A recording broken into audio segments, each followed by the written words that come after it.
सो अज कोशिश करांगे अगले महापुरुष जो हैं उन्होंने जीवन बारे थोड़ी जानकारी तो जिन्हां चीज़ों तो सानू प्रकाश मिल के साडा उद्धार हो सकता है वो वचन आपां विचारांगे। सो बाबा साहब सिंह जी बेदी बहुत उच्च कोटि के महापुरुष, सर्व कला समर्थ, त्रिकालदर्शी, भूत भविष्यत वर्तमान सब दे मालिक। इस तरह के नाल इस लड़ी दे विच चमक रहे ने जिवें सूरज चमक रहा। बचपन तो ही आप सिद्ध सीगे। उस वेले सिख राज की जदोजहद चल रही सी। छोटियां छोटियां मिसलां आपस में लड़ रही सी ते मंग की जा रही सी कि कोई ऐसा प्रवान पुरुष संसार दे विच प्रगट होवे जिहड़ा इस वेले सिੱਖੀ की बागडोर संभाल लवे। दूसरा सिੱਖੀ दे उत्ते बहुत वहम प्रस्ती का हल्ला होया सी जिन्हां गल्लां चों गुरु महाराज ने कढ़िया सी सानूं वो गल्लां फिर मुड़ के साडे विच प्रवृत्त हो रहीआं सी। सो लोड़ सी कि कोई आवे। समय की लोड़ के अनुसार व्यक्ति प्रगट होया करती है। सो बाबा साहब सिंह जी आए तो आके बहुत सेवा की। बड़ियां ही उन्हां दियां साखियां ने जो छोटे जे टाइम च दसियां नहीं जांदियां, पर एक मैं दसदा जिहड़ी साडे नाल संबंध रखती है।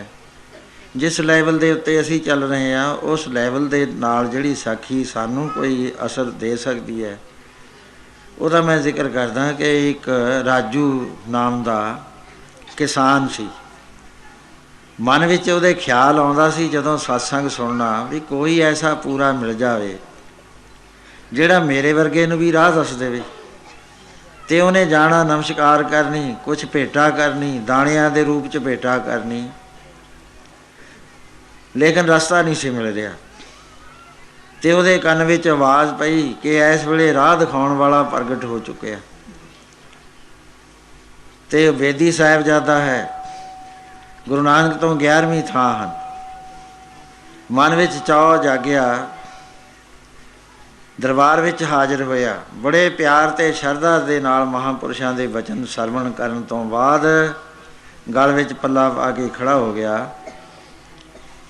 महापुरुषां ने पुछया कि प्रेमिया की मनोरथ है तेरा, प्रगट कर, सारी संगत के सामने प्रगट कर। उस वेले उसने इस तरह जे मुख पांचों अमृत खाए ते मुख देखत लूकट लाए, एक दुख राम राय काटो मेरा अगन दह अर गर्भ बसे।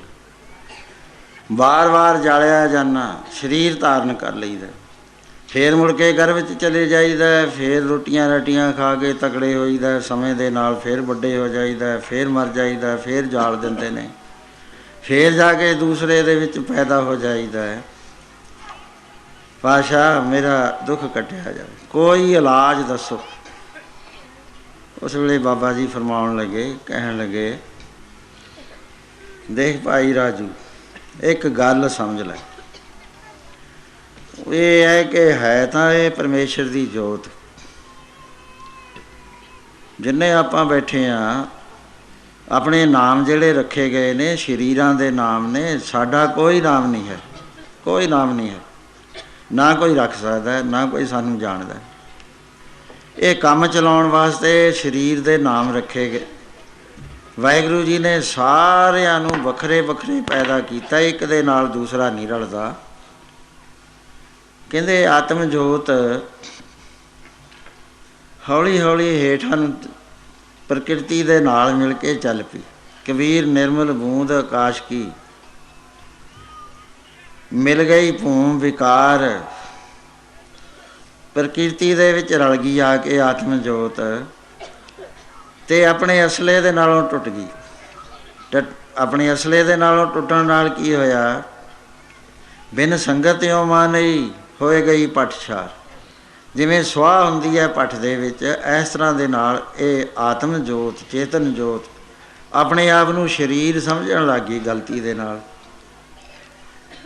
ये समझदी करदा है जद ये अंदर पहली बारी ये एहसास आउंदा है ਜਾਣਕਾਰੀ ਆਉਂਦੀ ਹੈ ਜਦੋਂ ਚੇਤਨ ਦਾ ਪ੍ਰਕਾਸ਼ ਪੈਂਦਾ ਹੈ ਪੰਜਾਂ ਤੱਤਾਂ 'ਤੇ। ਗੱਲ ਸਮਝੋ ਮੇਰੀ, ਥੋੜ੍ਹੀ ਜਿਹੀ ਔਖੀ ਹੈ। ਉਸ ਵੇਲੇ ਇਹਦੇ ਅੰਦਰ ਅਵੇਅਰਨੈਸ ਆਉਂਦੀ ਹੈ, ਜਾਗਰਤ ਆਉਂਦੀ ਹੈ, ਇਹ ਮੈਂ ਬਣ ਜਾਂਦਾ। ਜਦ ਇਹ ਮੈਂ ਬਣ ਜਾਂਦਾ ਆਤਮ ਸੱਤਾ ਦੇ ਨਾਲ ਅੰਤਸ਼ਕਰਨ ਦੇ ਅੰਦਰ ਇਹਦੇ ਇੱਕ ਤਰ੍ਹਾਂ ਦਾ ਆਭਾਸ ਹੋ ਜਾਂਦਾ, ਇੱਕ ਖਿਆਲ ਪੱਕ ਜਾਂਦਾ ਹੈ ਕਿ ਮੈਂ ਫਲਾਣਾ ਸਿੰਘ ਹਾਂ, ਮੈਂ ਵਰਿਆਮ ਸਿੰਘ ਹਾਂ, ਮੇਰਾ ਫਲਾਣਾ ਟੱਬਰ ਹੈ, ਮੇਰਾ ਫਲਾਣੇ ਬੱਚੇ ਨੇ, ਮੇਰਾ ਫਲਾਣਾ ਧਰਮ ਹੈ, ਮੇਰਾ ਫਲਾਣਾ ਘਰ ਹੈ। ਇਹ ਸਰੀਰ ਨਾਲ ਤਾਂ ਇਹ ਚੀਜ਼ਾਂ ਸੰਬੰਧ ਰੱਖਦੀਆਂ ਜਿੰਨਾ ਚਿਰ ਸਫ਼ਰ ਕਰਨਾ ਹੈ, ਇਹ ਪਰਮੇਸ਼ਰ ਨੇ ਦਿੱਤੀਆਂ ਹੋਈਆਂ ਨੇ, ਲੇਕਿਨ ਚੇਤਨ ਦੇ ਨਾਲ ਕੋਈ ਸੰਬੰਧ ਨਹੀਂ। ਇਹੋ ਜਿਹੇ ਤਾਂ ਅਸੀਂ ਹਜ਼ਾਰਾਂ ਘਰ ਹੰਢਾ ਚੁੱਕੇ ਹਾਂ, ਕਿੰਨੀ ਵਾਰੀ ਤਖਤਾਂ 'ਤੇ ਬੈਠ ਚੁੱਕੇ ਹਾਂ, ਕਈ ਵਾਰੀ ਹੇਠਾਂ ਵੀ ਤੁਰੇ ਫਿਰਦੇ ਰਹੇ ਹਾਂ। ਕਈ ਜਨਮ ਪਇਓ ਕੀਟ ਪਤੰਗਾ, ਕਈ ਜਨਮ ਗਜ ਮੀਨ ਕਰਾਂਗਾ, ਕਈ ਜਨਮ ਪੰਖੀ ਸਰਪ ਹੋਇਓ, ਕਈ ਜਨਮ ਹੈਵਰ ਬਿਰਖ ਜੋਇਓ। ਬੜਾ ਸਫ਼ਰ ਲੰਮਾ ਹੈ ਸਾਡਾ। ਕਦੇ ਸੋਚੋ ਬੈਠ ਕੇ ਵੀ ਐਡਾ ਲੰਮਾ ਸਫ਼ਰ ਮੁੱਕਣ 'ਚ ਨਹੀਂ ਆਉਂਦਾ। ਉਹ ਕਹਿਣ ਲੱਗੇ ਵੀ ਇਹ ਗੱਲ ਇੱਕ ਹੈ, ਕੁਛ ਨਹੀਂ, ਸਿਰਫ ਇੱਕ ਖਿਆਲ ਪੱਕਿਆ ਹੋਇਆ ਜਿਹਨੂੰ ਹਉਮੈ ਕਹਿੰਦੇ, ਅਹਮ ਭਾਵ ਕਹਿੰਦੇ ਨੇ, ਮੈਂ ਕਹਿੰਦੇ ਨੇ। ਉਹ ਮੈਂ ਦਾ ਬੰਨਿਆ ਹੋਇਆ ਇਹ ਜੀਵ ਗੇੜੇ ਖਾਈ ਜਾਂਦਾ। ਮੈਂ ਆ ਜਾਤ ਹੈ ਹਉਮੈ ਕਰਮ ਕਮਾਏ, ਹਉਮੈ ਬੰਧਨਾ ਫਿਰ ਜੂਨੀ ਪਾਏ। ਇੱਕ ਖਿਆਲ ਨੇ, ਗਲਤ ਖਿਆਲ ਨੇ ਇਸ ਜੀਵ ਨੂੰ, ਜੋ ਨਿਰੋਲ ਆਤਮਾ ਸੀ ਉਹ ਤੋਂ ਖਿੱਚ ਕੇ ਇਹਨੂੰ ਜੀਵ ਆਤਮਾ ਬਣਾ ਦਿੱਤਾ। ਉਹ ਤੋਂ ਹੋਰ ਹੇਠਾਂ ਚੱਲਿਆ, ਪੰਜ ਤੱਤਾਂ ਦਾ ਸਰੀਰ ਬਣ ਗਿਆ, ਮਿੱਟੀ ਬਣ ਗਈ, ਅੰਨੀ ਮਿੱਟੀ। ਹੁਣ ਇਸ ਨੂੰ ਪਤਾ ਨਹੀਂ ਲੱਗਦਾ ਵੀ ਮੈਂ ਕੌਣ ਆ, ਕਿੱਥੋਂ ਆਏ। ਕਹਿਣ ਲੱਗੇ ਦੇਖ ਭਾਈ ਪ੍ਰੇਮੀਆਂ, ਸੰਸਾਰ ਦੇ ਅੰਦਰ ਕਲਯੁਗ ਦੇ ਸਮੇਂ ਦੇ ਅੰਦਰ ਕਲਯੁਗ ਨਾਮ ਜਪਤ ਸੁਖ ਪਾਵਤ, ਸਿਤੀ ਸ੍ਰੀ ਸਤਿਗੁਰ ਨੇ ਐਸ ਵਖਾਨ, ਜੋ ਗੁਰ ਬਚਨ ਸੁਣਾਵੈ ਤੁਮ ਕੋ ਭਾਈ ਰਾਜੂ ਸੁਣ ਤਾਰਕਾ। ਕਹਿੰਦੇ ਐ ਰਾਜੂ ਤੂੰ ਬਚਨ ਸੁਣ ਕੇ ਹਿਰਦੇ ਦੇ ਵਿੱਚ ਧਾਰਨ ਕਰੀ, ਫਿਰ ਤੈਨੂੰ ਰਾਹ ਲੱਭ ਜਾਏਗਾ। ਹੌਲੀ ਹੌਲੀ ਅਸੀਂ ਤੈਨੂੰ ਰਾਹ ਦੀ ਗੱਲ ਸਮਝਾ ਦਿੰਦੇ ਹਾਂ। ਤੈਂ ਰਸਤਾ ਪੁੱਛਿਆ।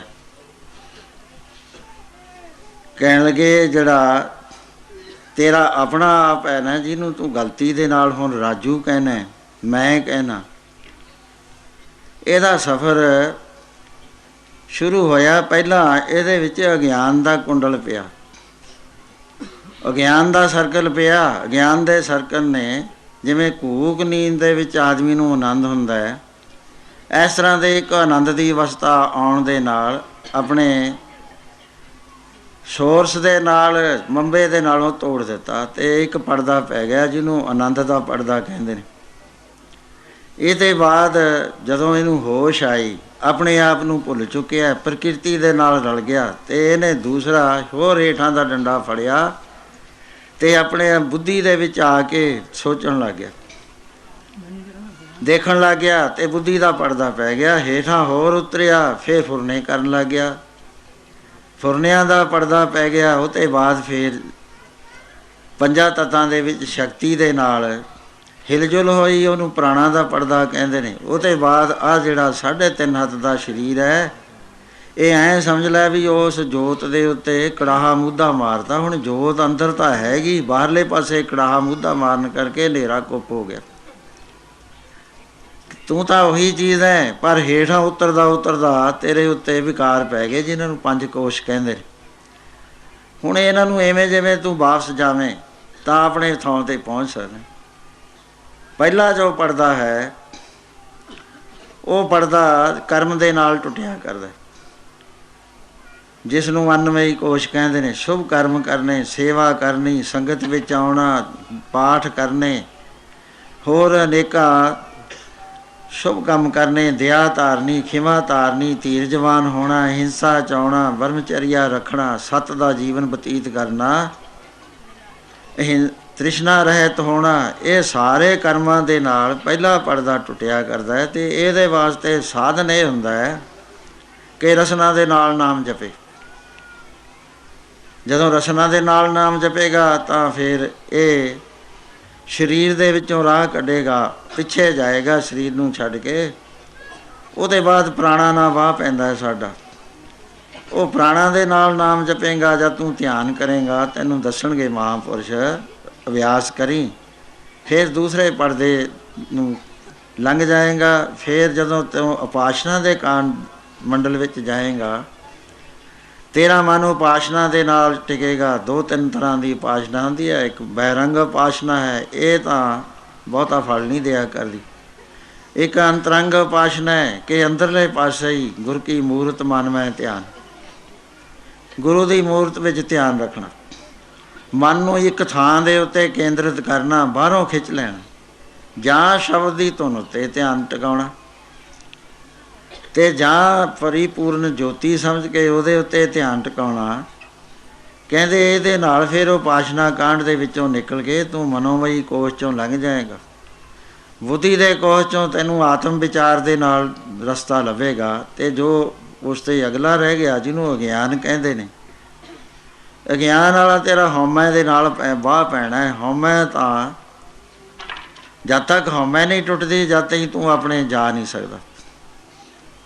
ਸੋ ਰੱਬ ਨਹੀਂ ਮਿਲ ਸਕਦਾ। ਇਸ ਗੱਲ ਨੂੰ ਇੱਕ ਮਹਾਤਮਾ ਨੇ, ਸ਼ਮਸ ਤਬਰੇਜ਼, ਇੱਕ ਬਹੁਤ ਵੱਡੇ ਉੱਚ ਕੋਟੀ ਦੇ ਮਹਾਤਮਾ ਹੋਏ ਨੇ, ਉਹਨਾਂ ਦਾ ਇੱਕ ਚੇਲਾ ਸੀ, ਬੜਾ ਸੁਲਝਿਆ ਹੋਇਆ, ਬਹੁਤ ਪੜ੍ਹਿਆ ਲਿਖਿਆ ਸੀ, ਜਿਹਦਾ ਨਾਮ ਸਾਰੇ ਜਾਣਦੇ ਨੇ ਅਤੇ ਬੜੀਆਂ ਕਿਤਾਬਾਂ ਵੀ ਉਹਨੇ ਲਿਖੀਆਂ ਨੇ। ਉਹਦਾ ਨਾਮ ਮੌਲਾਨਾ ਰੂਮ ਸੀ। ਦਿੱਲੀ ਦੇ ਵਿੱਚ ਬੱਚਿਆਂ ਨੂੰ ਪੜ੍ਹਾਇਆ ਕਰਦਾ ਸੀ। ਇਹ ਸ਼ਮਸ ਤਬਰੇਜ਼ ਨੇ ਅਨੁਭਵ ਕੀਤਾ ਕਿ ਇੱਕ ਰੂਹ ਭਟਕ ਰਹੀ ਹੈ, ਰਸਤਾ ਨਹੀਂ ਉਸ ਨੂੰ ਲੱਭ ਰਿਹਾ, ਅੰਦਰ ਲੋਚਾ ਹੈ ਉਸਦੇ। ਮਹਾਂਪੁਰਸ਼ ਆਪੇ ਚਲੇ ਜਾਇਆ ਕਰਦੇ ਨੇ ਬਹੁਤ ਥਾਈਂ ਦੱਸਣ ਵਾਸਤੇ, ਕਿਉਂਕਿ ਰੂਹਾਂ ਖੜੀਆਂ ਨੇ, ਭਟਕੀਆਂ ਹੋਈਆਂ ਨੇ, ਅਟਕੀਆਂ ਹੋਈਆਂ ਨੇ, ਅੰਦਰ ਲਗਨ ਹੁੰਦੀ ਆ, ਰਾਹ ਦੀਂਦਾ ਨਹੀਂ ਹੁੰਦਾ। ਉਸ ਵੇਲੇ ਉਹਦੇ ਮਕਤਬ 'ਚ ਚਲੇ ਗਏ, ਸਕੂਲ ਵਿੱਚ ਚਲੇ ਗਏ, ਉੱਥੇ ਬੱਚੇ ਪੜ੍ਹ ਰਹੇ ਸੀ ਅਤੇ ਮੌਲਾਨਾ ਕਿਸੇ ਕੰਮ ਬਾਹਰ ਗਿਆ ਹੋਇਆ ਸੀ। ਬੱਚਿਆਂ ਨੂੰ ਕਹਿੰਦਾ ਕੀ ਪੜ੍ਹਦੇ ਹੋ, ਲਿਆਓ ਕਿਤਾਬਾਂ। ਸਾਰੀਆਂ ਕਿਤਾਬਾਂ ਇਕੱਠੀਆਂ ਕਰ ਲਈਆਂ, ਢੇਰ ਲੱਗ ਗਿਆ ਕਿਤਾਬਾਂ ਦਾ। ਕੋਲ ਇੱਕ ਚਬੱਚਾ ਸੀ ਬੜਾ ਸਾਰਾ, ਸਾਰੀਆਂ ਕਿਤਾਬਾਂ ਚੱਕ ਕੇ ਉਹਦੇ ਵਿੱਚ ਸਿੱਟਤੀਆਂ। ਬੱਚੇ ਹੈਰਾਨ ਹੋ ਗਏ, ਰੋਣ ਲੱਗ ਗਏ, ਕਹਿੰਦੇ ਦਰਵੇਸ਼ ਸਾਈਂ ਆ, ਸਾਡੇ ਨਾਲ ਕੀ ਬਣੂ, ਸਾਨੂੰ ਮੌਲਾਨਾ ਜੀ ਮਾਰਨਗੇ। ਉਹ ਕਹਿੰਦਾ ਨਹੀਂ ਮਾਰਦੇ, ਉਹਨੂੰ ਕਹਿ ਦਿਓ ਕੱਢ ਲਵੇ ਆ ਕੇ, ਤੁਸੀਂ ਨਾ ਕੱਢਿਓ, ਆਪੇ ਕੱਢੂਗਾ। ਕਹਿੰਦੇ ਜੇ ਮਿਲਣਾ ਹੋਵੇ ਤਾਂ ਉਸ ਨੂੰ ਇਹ ਗੱਲ ਦੱਸ ਦਿਓ ਕਿ ਮੁਲਤਾਨ ਵਿੱਚ ਮੁਹੱਲਾ ਇਹ ਖਾਮੋਸ਼ਾਂ ਦੇ ਵਿੱਚ ਮੈਂ ਰਹਿਣਾ। ਉਸ ਵੇਲੇ ਜਿਸ ਵਕਤ ਇਹਦੇ ਕੋਲ ਆਉਂਦੇ ਨੇ, ਮੌਲਾਨਾ ਵਾਪਸ ਆਇਆ ਅਤੇ ਉਸ ਵੇਲੇ ਬੱਚੇ ਸਾਰੇ ਕਹਿਣ ਲੱਗੇ ਵੀ ਇੱਥੇ ਇੱਕ ਦਰਵੇਸ਼ ਆਇਆ ਸੀ, ਸਾਡੀਆਂ ਸਾਰੀਆਂ ਕਿਤਾਬਾਂ ਇਹ ਚਬੱਚੇ ਵਿੱਚ ਸਿੱਟ ਗਿਆ, ਅਤੇ ਨਾਲ ਇੱਕ ਗੱਲ ਕਹਿ ਗਿਆ ਵੀ ਆਪਣੇ ਮੌਲਾਨੇ ਨੂੰ ਗੱਲ ਕਰਿਓ ਵੀ ਇਹ ਕਿਉਂ ਮੈਂ ਕੰਮ ਕੀਤਾ। ਜੇ ਉਹਨੇ ਇਹ ਸਵਾਲ ਕੱਢ ਲਿਆ ਤਾਂ ਅਗਲੇ ਪਾਸੇ ਮੈਨੂੰ ਮਿਲਣ ਦਾ ਯਤਨ ਕਰੇ। ਸੋ ਉਸ ਵੇਲੇ ਜਦੋਂ ਇਹ ਗੱਲ ਦੱਸੀ ਗਈ ਉਹਨੂੰ, ਉਸ ਵੇਲੇ ਸੋਚਾਂ 'ਚ ਪੈ ਗਿਆ। ਬੜਾ ਉਲਮਾ ਸੀ, ਪੜ੍ਹਿਆ ਲਿਖਿਆ, PhD ਜਿਹਨੂੰ ਕਹਿੰਦੇ ਨੇ ਅੱਜ ਕੱਲ੍ਹ, ਆਲਮ ਫਾਜ਼ਲ ਸੀ, ਮਾਹਰ ਸੀ ਵਿਦਿਆ ਦਾ। ਹੁਣ ਸੋਚਦਾ ਹੈ ਵੀ ਇਹ ਗੱਲ ਕੀ ਹੋਈ, ਗੱਲ ਸਮਝ 'ਚ ਨਹੀਂ ਆ ਰਹੀ। ਅਖੀਰ ਰਮਜ ਸਮਝ ਗਿਆ ਮਹਾਤਮਾ ਦੀ ਬਈ ਗੱਲ ਕੋਈ ਹੋ ਰਿਹਾ। ਉਸ ਗੱਲ ਨੂੰ ਗੁਰੂ ਨਾਨਕ ਪਾਤਸ਼ਾਹ ਨੇ ਵੀ ਸਾਨੂੰ ਇਸ ਤਰ੍ਹਾਂ ਨਾਲ ਦੱਸਿਆ, ਲਿਖੇ ਤੇਰੇ ਇੱਕ ਗੱਲ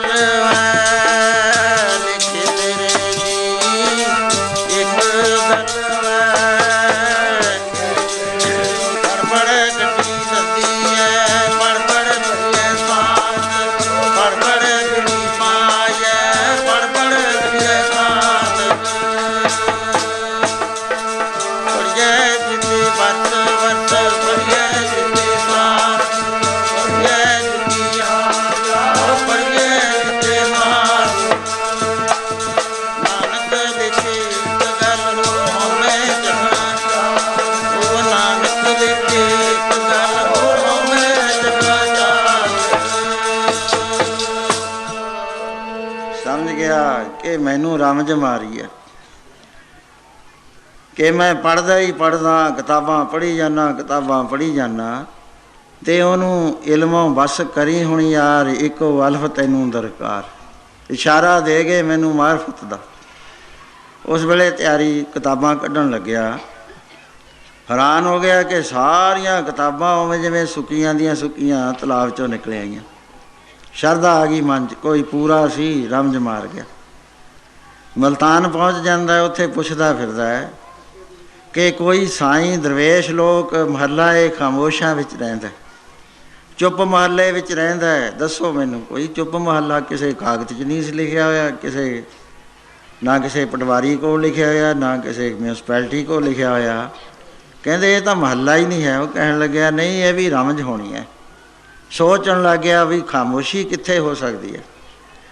ਅਖੀਰ ਇੱਕ ਮਹਾਤਮਾ ਮਿਲ ਗਏ, ਕਹਿਣ ਲੱਗੇ ਪ੍ਰੇਮੀਆਂ, ਜਿਹਨੇ ਤੈਨੂੰ ਐਡਰੈਸ ਦਿੱਤਾ ਉਹਨੇ ਰਮਜ ਨਾਲ ਦਿੱਤਾ, ਕਿਉਂਕਿ ਮਹਾਤਮਾ ਰਮਜ ਮਾਰਦੇ ਨੇ। ਅਧਿਕਾਰੀ ਹੋਵੇ ਤਾਂ ਗੱਲ ਸਮਝ ਜਾਂਦਾ, ਨਾ ਅਧਿਕਾਰੀ ਹੋਵੇ ਫਿਰਦਾ ਰਹਿੰਦਾ। ਕਹਿੰਦਾ ਮਹਾਰਾਜ ਦੱਸੋ। ਕਹਿੰਦੇ ਖਾਮੋਸ਼ੀ ਕਬਰਸਤਾਨ 'ਚ ਹੋਇਆ ਕਰਦੀ ਹੈ, ਹੋਰ ਹਰ ਥਾਂ ਦੇ ਉੱਤੇ ਬੋਲ ਹੈ, ਉੱਥੇ ਸਾਰੀਆਂ ਕਬਰਾਂ ਦੇ ਵਿੱਚ ਖਾਮੋਸ਼ੀ ਖਾਮੋਸ਼ੀ ਹੈ।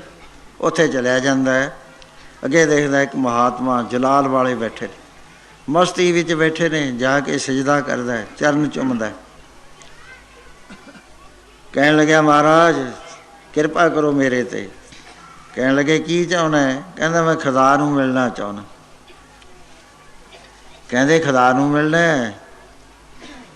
ਮਿਲਣਾ ਚਾਹੁੰਦਾ ਸੱਚਮੁੱਚ? ਕਹਿੰਦੇ ਹਾਂ। ਕਹਿੰਦੇ ਖਜੂਰ 'ਤੇ ਚੜ੍ਹ ਜਾ। ਖਜੂਰ 'ਤੇ ਚੜ੍ਹ ਜਾਂਦਾ ਹੈ, ਅਤੇ ਜਦੋਂ ਸਿਖਰ ਚਲਿਆ ਗਿਆ ਕਹਿੰਦੇ ਹੱਥ ਛੱਡ ਦੇ, ਛਾਲ ਮਾਰ ਹੇਠਾਂ। ਹੁਣ ਬਚਨ ਦਾ ਭਰੋਸਾ ਸੀ ਉਸ ਨੂੰ, ਜਿਉਣ ਮਰਨ ਨਾਲ ਨਹੀਂ ਸੀ ਉਹਨੂੰ ਕੋਈ ਸੰਬੰਧ। ਉਹਨੂੰ ਸੰਬੰਧ ਸੀ ਵੀ ਮੈਨੂੰ ਅੱਲਾਹ ਤਾਲਾ ਮਿਲ ਜਾਵੇ। ਜਦੋਂ ਉਹਨੇ ਛਾਲ ਮਾਰੀ ਰਾਹ ਵਿੱਚ ਕਹਿਣ ਲੱਗਿਆ ਹਾਂ ਹੂਆ। ਕਹਿੰਦੇ ਤਾਂ ਫਿਰ ਖੁਦਾ ਹੂਆ। ਸ਼ਕਤੀ ਦੇ ਨਾਲ ਰੋਕ ਲਿਆ, ਇੱਕੋ ਗੱਲ ਕਹੀ, ਹਿਰਦੇ ਚਲੀ ਗਈ। ਬੋਲਿਆ ਰੱਬ ਦਾ ਕੀ ਪਾਉਣਾ, ਇੱਧਰੋਂ ਪਟਣਾ ਇੱਧਰ ਲਾਉਣਾ। ਸੋ ਇਹ ਮਹਾਤਮਾ ਦੀ ਰਮਜ਼ ਹੁੰਦੀ ਹੈ ਕਿ ਜਿੰਨਾ ਚਿਰ ਆਦਮੀ ਦੇ ਅੰਦਰ ਮੈਂ ਭਾਵ ਹੈ, ਤਨ ਹੰਗਤਾ ਹੈ, ਮਮਤਾ ਅਤੇ ਅਹੰ ਭਾਵ ਹੈ।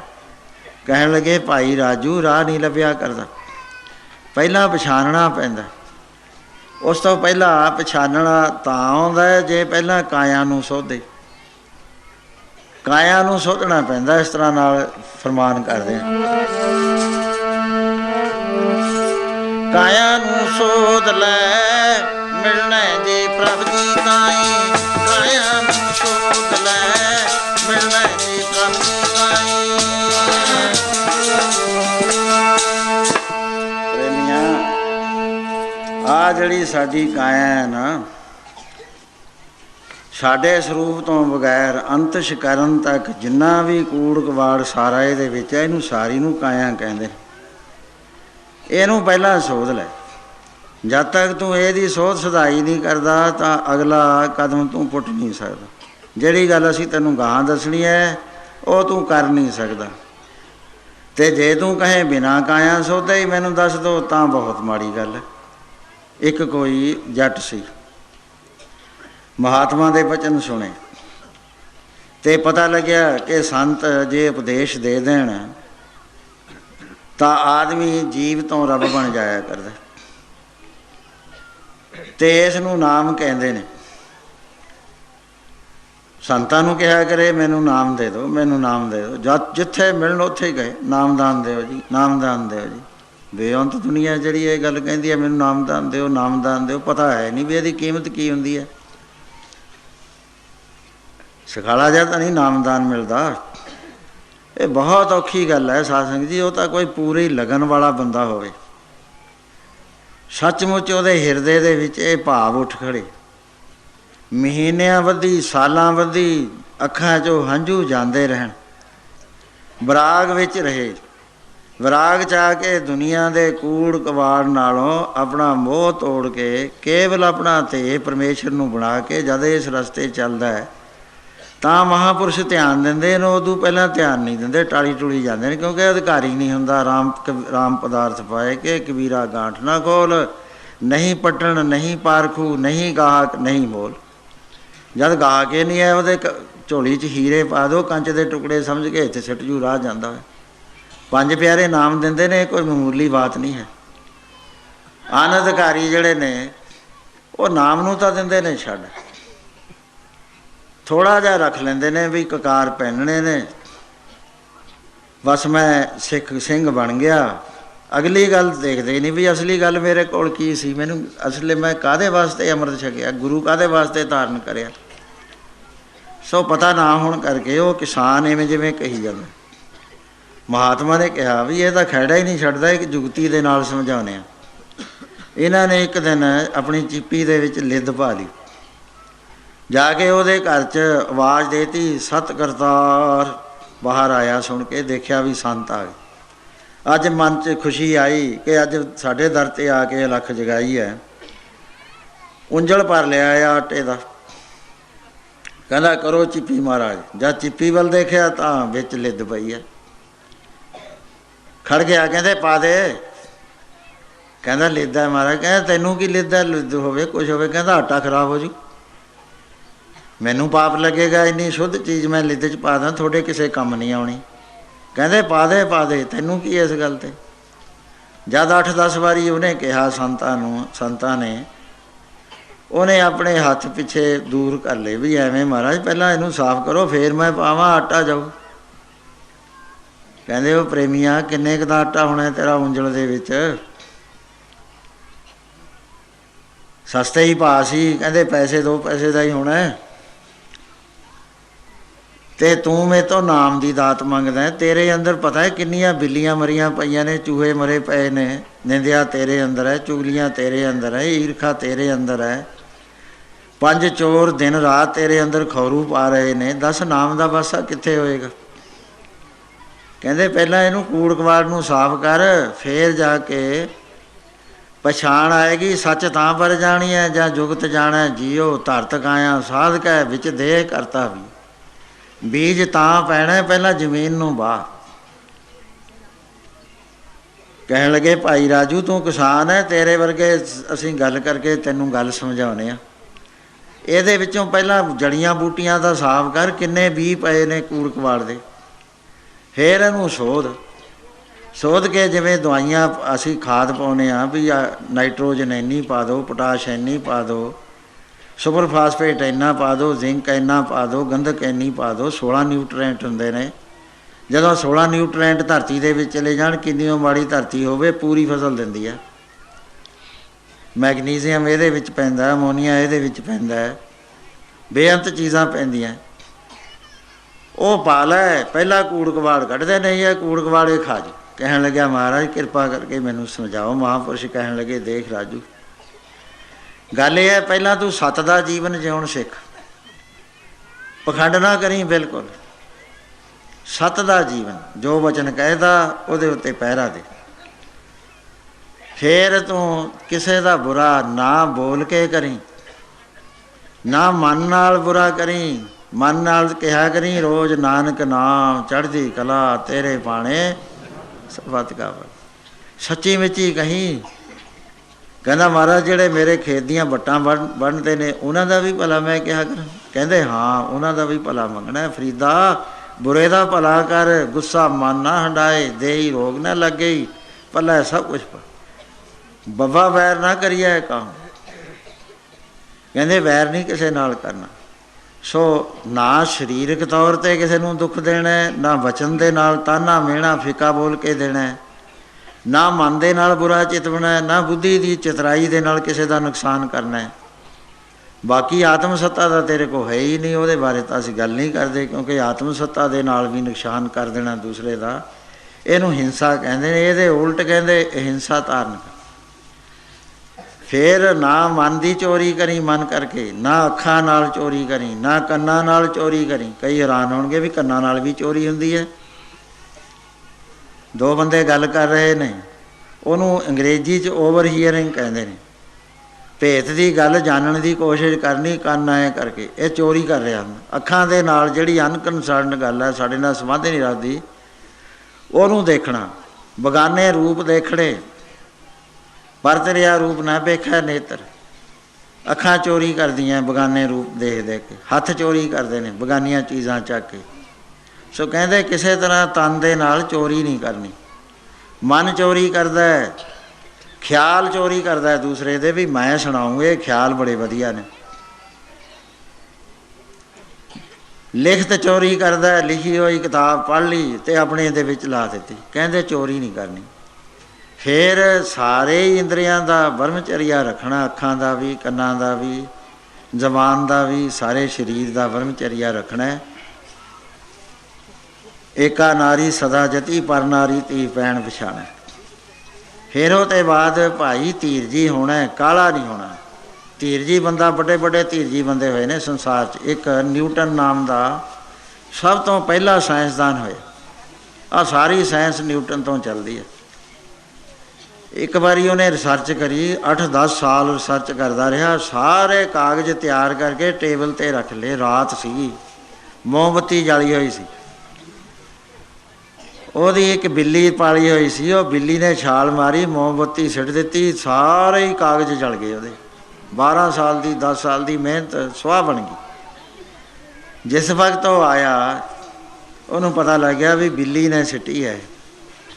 ਬਿੱਲੀ ਵੱਲ ਦੇਖਿਆ, ਬਿੱਲੀ ਸਹਿਮੀ ਪਈ ਹੈ। ਕੋਲ ਗਿਆ, ਚੁੱਕ ਲਈ, ਚੁੱਕ ਕੇ ਹੱਥ ਫੇਰਿਆ, ਪਿਆਰ ਕੀਤਾ, ਨਾਲ ਕਹਿਣ ਲੱਗਿਆ, ਕਹਿੰਦਾ ਤੈਨੂੰ ਇੰਨੀ ਗੱਲ ਦਾ ਗਿਆਨ ਨਹੀਂ ਸੀ ਵੀ ਤੇਰੇ ਮਾਲਕ ਨੇ 10 ਸਾਲ ਲਾਏ ਨੇ, ਇਹ ਤੇਤੋਂ ਭੁੱਲ ਹੋ ਗਈ ਨਾ, ਤੈਨੂੰ ਪਤਾ ਨਹੀਂ ਸੀ। ਕਿੰਨੀ ਧੀਰਜ ਹੈ। ਕਹਿੰਦੇ ਇਸੇ ਤਰ੍ਹਾਂ ਖਿਮਾ ਕਰਨੀ, ਦਇਆ ਕਰਨੀ, ਕੋਮਲ ਚਿੱਤ ਰਹਿਣਾ, ਮਧੁਰ ਵਾਕ ਬੋਲਣੇ, ਅਲਪਹਾਰ ਸੁਲਭ ਸੀ ਨਿੰਦਰਾ ਰੱਖਣੀ, ਪਵਿੱਤਰਤਾ ਰੱਖਣੀ। ਫਿਰ ਸਾਧ ਸੰਗਤ ਦੀ ਸੇਵਾ ਕਰਨੀ। ਜਿੱਥੇ ਸਤਸੰਗ ਹੋਵੇ ਉੱਥੇ ਚੱਲ ਕੇ ਜਾਣਾ, ਸੇਵਾ ਕਰਨੀ ਹੈ। ਪੱਖੇ ਚੱਲਣੇ ਹੈ, ਜੋੜਿਆਂ ਦੀ ਸੇਵਾ ਕਰਨੀ ਹੈ, ਲੰਗਰ ਦੀ ਸੇਵਾ ਕਰਨੀ ਹੈ, ਬਰਤਨ ਮਾਂਜਣੇ ਨੇ, ਪਾਣੀ ਪਿਲਾਉਣਾ ਹੈ। ਹਿਰਦੇ ਦੇ ਅੰਦਰ ਸੰਤੋਖ ਧਾਰਨ ਕਰਨਾ, ਯਥਾ ਲਾਭ ਸੰਤੁਸ਼ਟੇ। ਜੋ ਕੁਛ ਮਿਹਨਤ ਕਰਨ ਤੋਂ ਬਾਅਦ ਮਿਲ ਗਿਆ ਉਹਦੇ 'ਤੇ ਸੰਤੁਸ਼ਟ ਰਹਿਣਾ। ਅਤੇ ਅੱਖਾਂ ਦਾ ਸੰਤੋਖ, ਕੰਨਾਂ ਦਾ ਸੰਤੋਖ, ਸਾਰੇ ਇੰਦਰੀਆਂ ਦਾ ਸੰਤੋਖ ਧਾਰਨ ਕਰਨਾ। ਬੁੱਧੀ ਹਮੇਸ਼ਾ ਇਹ ਰੱਖਣੀ ਹੈ ਕਿ ਵਾਹਿਗੁਰੂ ਮੇਰੇ ਨਾਲ ਰਹਿੰਦਾ, ਅੰਦਰ ਵੀ ਮੇਰੇ ਅਤੇ ਬਾਹਰ ਵੀ ਮੇਰੇ। ਇਹ ਪੱਕਾ ਨਿਸ਼ਚਾ ਰੱਖਣਾ। ਉਹਦੇ ਬਾਅਦ ਫਿਰ ਆਪਣੀ ਕਮਾਈ ਕਰਕੇ, ਆਪਣੀ ਕਮਾਈ ਹੋਈ ਚੀਜ਼ ਦੇ ਵਿੱਚੋਂ ਪਰਮੇਸ਼ਰ ਦੇ ਨਿਮਿੱਤ ਦਾਨ ਕੱਢਣਾ, ਦੂਸਰੇ ਦੀ ਮਦਦ ਕਰਨੀ ਹੈ। ਮਾਇਆ ਦੇ ਨਾਲ ਵੀ ਮਦਦ ਕਰਨੀ ਹੈ, ਬਚਨਾਂ ਦੇ ਨਾਲ ਵੀ ਦੂਸਰੇ ਨੂੰ ਦਾਨ ਦੇਣਾ, ਬੁੱਧੀ ਦਾ ਵੀ ਦਾਨ ਦੇਣਾ, ਮਨ ਦਾ ਵੀ ਦਾਨ ਦੇਣਾ। ਸੋ ਇਸ ਤਰ੍ਹਾਂ ਸਾਰਿਆਂ ਨਾਲੋਂ ਵੱਡਾ ਦਾਨ ਹੋਇਆ ਕਰਦਾ, ਜੀ ਦਾਨ ਦੇ ਭਗਤੀ ਲੈਣ, ਹਰ ਸੋਂ ਲੈਣ ਮਲਾਏ। ਕਹਿੰਦੇ ਸਮਝ ਗਿਆ ਨਾ? ਕਹਿੰਦਾ ਗੱਲਾਂ ਬਹੁਤ ਹੋ ਗਈਆਂ ਜੀ। ਕਹਿੰਦੇ ਫੇਰ ਦੱਸ ਦਿੰਦੇ ਹਾਂ ਤੈਨੂੰ। ਮਹਾਂਪੁਰਸ਼ਾਂ ਨੇ ਦਇਆ ਕੀਤੀ, ਫੇਰ ਸਮਝਾਤਾ। ਕਹਿੰਦਾ ਹੁਣ ਸਮਝ ਪੈ ਗਈ। ਕਹਿਣ ਲੱਗੇ ਫੇਰ ਤੂੰ ਇਸ 'ਤੇ ਅੱਗੇ ਗੁਰੂ ਦੇ ਸ਼ਬਦ ਦੀ ਕਮਾਈ ਕਰੀ। ਜਿਹੜਾ ਕੁਛ ਅਸੀਂ ਬਚਨ ਕਹਾਂਗੇ ਉਹਨੂੰ ਸੱਤ ਮੰਨੀ। ਬਾਣੀ ਪੜ੍ਹੀ, ਪੜ੍ਹ ਕੇ ਉਹਦੇ ਅਰਥ ਜਾਣਨ ਦੀ ਕੋਸ਼ਿਸ਼ ਕਰੀ। ਅਰਥ ਜਾਣਨ ਤੋਂ ਬਾਅਦ ਫਿਰ ਹਿਰਦੇ 'ਚ ਵਸਾਈ, ਆਪਣੇ ਜੀਵਨ 'ਤੇ ਘਟਾਈ। ਸਤੋ ਗੁਣੀ ਬਿਰਤੀ ਰੱਖੀ, ਤਮੋ ਗੁਣੀ ਅਤੇ ਰਜੋ ਗੁਣੀ ਬਿਰਤੀ 'ਚੋਂ ਨਿਕਲ ਗਏ। ਸਤੋ ਗੁਣੀ ਬਿਰਤੀ 'ਚ ਰਹਿਣਾ, ਚੰਚਲ ਬਿਰਤੀ ਨਹੀਂ ਧਾਰਨ ਕਰਨੀ। ਫਿਰ ਨਿਤਨੇਮ ਦੇ ਪੂਰੇ ਹੋਣਾ, ਭੁੱਖੇ ਨੂੰ ਪ੍ਰਸ਼ਾਦਾ ਛਕਾਉਣਾ ਹੈ। ਕਹਿੰਦੇ ਭਾਈ ਰਾਜੂ, ਨਾਲ ਤਨ ਸੋਧਿਆ ਜਾਂਦਾ। ਕਾਇਆ ਸੋਧ ਹੁੰਦੀ ਹੈ, ਜਦ ਤਾਈਂ ਕਾਇਆ ਨਹੀਂ ਸੋਚਦਾ, ਧਰਤ ਖਾਇਆ ਸਾਧ ਕੇ। ਫੇਰ ਕੀ ਅਗਲਾ ਕੰਮ ਕੀ ਹੈ, ਉਹਦੇ ਬਾਰੇ ਇਸ ਤਰ੍ਹਾਂ ਨਾਲ ਫਰਮਾਨ ਕਰਦੇ ਨੇ। ਨਾਮ ਤੂੰ ਬੀਜ ਲੈ ਹਿਰਦੇ ਦੇ ਖੇਤ ਅੰਦਰ, ਨਾਮ ਤੂੰ ਬੀਜ ਲੈ ਹਿਰਦੇ ਦੇ ਖੇਤ ਅੰਦਰ।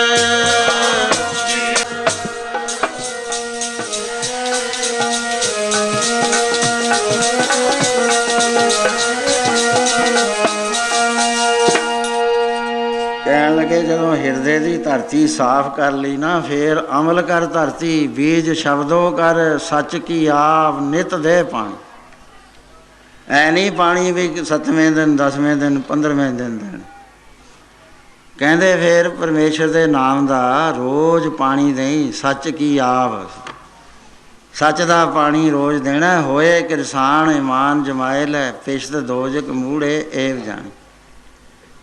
ਸੋ ਇਸ ਤਰ੍ਹਾਂ ਦੇ ਨਾਲ ਕਹਿਣ ਲੱਗੇ ਭਾਈ ਰਾਜੂ, ਦੇਖ ਆਦਮੀ ਨੂੰ ਆਪਣੇ ਆਪ ਦਾ ਨਹੀਂ ਪਤਾ ਲੱਗਦਾ। ਜਦ ਹੀ ਇਹ ਆਪਣੇ ਆਪ ਦਾ ਨਹੀਂ ਪਤਾ ਲਾਉਂਦਾ, ਉਨੀ ਦੇਰ ਤੱਕ ਇਹ ਰੂਹਾਨੀ ਤੌਰ 'ਤੇ ਚੱਲੇ ਨਹੀਂ ਸਕਦਾ। ਪਹਿਲਾਂ ਇਹਨੂੰ ਪਤਾ ਤਾਂ ਹੋਣਾ ਚਾਹੀਦਾ, ਮਾੜਾ ਮੋਟਾ ਤਾਂ ਤੁਰੇ, ਥੋੜ੍ਹਾ ਜਿਹਾ ਤਾਂ ਲੰਘੋ। शरीर तो ही बैठे हैं सारे आपां साध संगत जी। कोई फलाना सिंह मेरा फलाना पिंड, मैं फलाना, मैं सिख हाँ, मैं हिंदू हाँ, मैं हिंदुस्तानी, मैं पाकिस्तानी हाँ। कित्थे भुल गई दुनिया सारी। महाराज कहते प्रेमियों पछाण करो, पछाण प्यारिया तू तां जोत सूप है, पछाण प्यारिया वे तू तां जोत सूप है।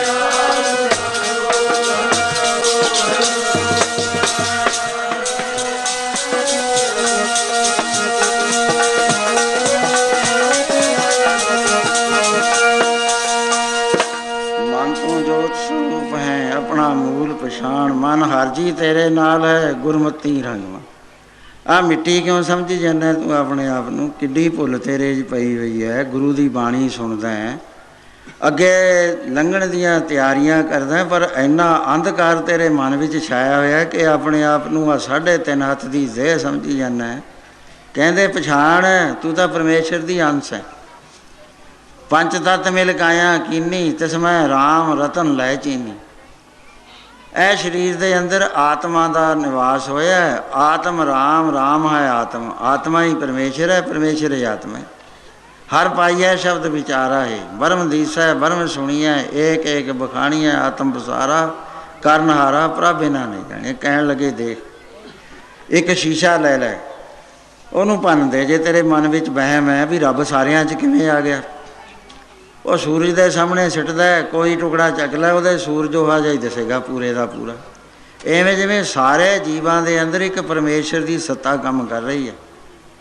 एक परछावां है इहदे अंदर, ज्यों प्रतिबिंब बिंब को मिली है उदक कुंभ बगराना, कहो कबीर ऐसे गुण परम भागा, तो मन सुन समाना। उपदेश दिता, ब्रह्म ज्ञान दे विच पहुंचा दिता।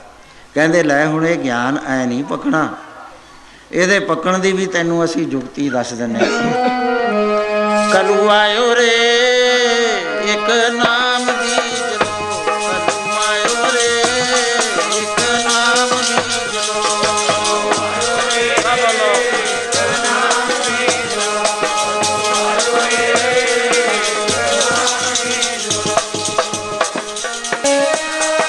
वाहिगुरू वाहिगुरू वाहिगुरू वाहिगुरू वाहिगुरू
नाही मत परम भूलो गुरु। कहन लगे प्यारिया जे लंघना है सचमुच चाहना है कि एक दुख काटो राम राय मेरा, अगन दायर गर्भ वसेरा, तां ये दुख कट्टण दा इलाज तैनू बहुत विस्तार दे नाल असीं समझाया है। सो इस तरह दे नाल आपने उस गरीब आदमी दे उत्ते किरपा कीती, क्योंकि महात्मा दी ड्यूटी होया करदी है कबीर सेवा को दोए भले, एक संत एक राम। राम जे दा तो मुक्त को संत, संतां दा काम की जांदा है, कहंदे नाम जपाउणा, संत जपावे नाम। संतां दी ड्यूटी लगी हुई है अकाल पुरख वालों कि आप भी जपो तो दूसरिਆਂ ਨੂੰ जपाओ। सिखां दी भी ड्यूटी लगी हुई है भी आप नाम जपो दूसरिਆਂ ਨੂੰ जपाओ।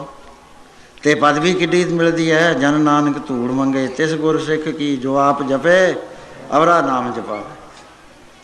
सो इस तरह के नाल बाबा जी के बेअंत कौतक, एक तो एक चढ़ते ब्रह्म ज्ञान करा देंदे सी जद कोई कोल आउंदा सी, भरम भुलेखा नहीं सी रहन देंदे। नाम दियां सारियां विधियां ਸਾਰਾ ਰਸਤਾ ਆਪ ਭਾਈ ਦਿਆਲ ਸਿੰਘ ਤੋਂ ਜਿਸ ਤਰ੍ਹਾਂ ਦੇ ਨਾਲ ਚੱਲਿਆ ਆਉਂਦਾ ਸੀ, ਕਿਉਂਕਿ ਮੈਂ ਕੱਲ੍ਹ ਬੇਨਤੀ ਕਰੀ ਸੀ ਕਿ ਭਾਈ ਦਿਆਲ ਸਿੰਘ ਜੀ ਪੂਰਨ ਯੋਗੀ ਸੀਗੇ, ਨਾ ਤਾਂ ਸ਼ਬਦ ਸੁਰਤ ਦੇ ਮਾਰਗ ਦੇ, ਨਾਮ ਮਾਰਗ ਦੇ, ਅੱਡ ਅੱਡ ਨੇ ਮਾਰਗ, ਹਠ ਯੋਗ ਦੇ ਤੇ ਰਾਜ ਯੋਗ ਦੇ ਪੂਰਨ ਧਨੀ ਸੀਗੇ। ਸਭ ਕੁਝ ਦੇਖਿਆ ਹੋਇਆ ਸੀ ਕਮਾ ਕੇ, ਸ਼ਕਤੀਆਂ ਦੇ ਮਾਲਕ ਸੀ। ਉਹੀ ਦਾਤ ਚਲਦੀ ਚਲਦੀ ਬਾਬਾ ਸੋਭਾ ਸਿੰਘ ਜੀ ਤੋਂ ਹੋ ਕੇ ਬਾਬਾ ਸਾਹਿਬ ਸਿੰਘ ਜੀ ਤੱਕ ਆਈ। ਇਸੇ ਤਰ੍ਹਾਂ ਇਹ ਚੀਜ਼ ਗਾਹਾਂ ਚੱਲਦੀ ਆਉਂਦੀ ਆ। ਮਾਨਤ ਮਹਾਂਪੁਰਸ਼ ਇਕੱਠੀ ਕਰਕੇ ਉਸ ਅਧਿਕਾਰੀ ਨੂੰ ਦਿੰਦੇ ਨੇ, ਲੈ ਭਾਈ ਹੁਣ ਤੂੰ ਗਾਹਾਂ ਤੇ ਫੈਲਾਉਣਾ, ਤੇਰੀ ਡਿਊਟੀ, ਅਸੀਂ ਆਪਣਾ ਪਹਿਰਾ ਦੇਤਾ ਤੇ ਹੁਣ ਤੂੰ ਘਰ ਅੱਗੇ ਚੱਲ ਗਏ। ਸੋ ਚੱਲਦੀ ਆਉਂਦੀ ਹੈ ਇਹ ਬਾਤ। ਸੋ ਇਸ ਤਰ੍ਹਾਂ ਬਾਬਾ ਜੀ ਦੇ ਬੇਅੰਤ ਕੌਤਕ ਨੇ।